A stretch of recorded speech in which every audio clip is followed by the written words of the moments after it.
We long to see thee so, to see thee newly born. We long for Christmas morn. The sands of time run slow. O come, O come, O come. We shall be reflecting on the transforming power of the Word of God. On the feast of St. Andrew, Jesus is calling on us to a radical change. A radical change that demands a totality of our being at the service and the service of our brothers and sisters. Immediately he called Andrew and his brother Peter. They left everything they were doing, that is, mending their father's net, and they followed him without a second thought, without reservation. Jesus not only called Andrew, he also sent him on a divine mission to bear testimony to the world by preaching by his word and his actions, and bring salvation to all. We are called to this mission, all of us. St. Paul clearly teaches us in his letter to the Romans, which is the first reading of today, Romans 10, 9 to 18. We heard the word, we believe the word, and we are called to this divine mission of preaching the word. We believe the word and we proclaim the word.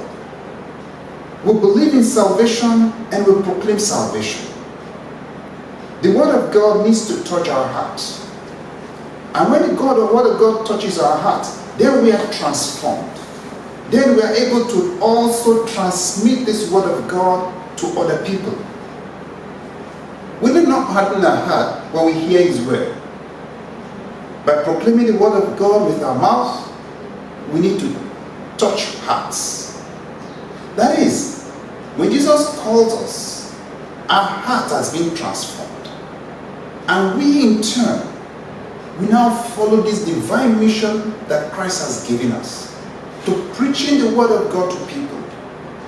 And that is why St. Paul explains clearly to us that there is no way you will hear the word, you will not be transformed. And when you are transformed, you in turn will also work on this word of God to transform other people's life. When you hear his word, harden not our hearts. And as well, when we are being transformed, we too need to transform other people. The word of God is not just for the individual to accept it, to leave it all alone. It is also meant to be shared among others. It is also meant to enlighten other people's life. Remember, the word of God softens every hardened heart. The word of God refreshes every wearied heart.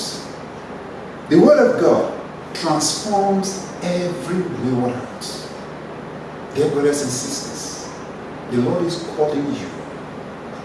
The Lord is calling you to that total transformation. He is calling you to that radical transformation. To give your life to him. And when you give your life to him, to also go out and proclaim that transforming word to other people. May God continue to bless you. May He continue to strengthen you. So as you hear his word, as you live by his word, you also may go out and preach this word to other people.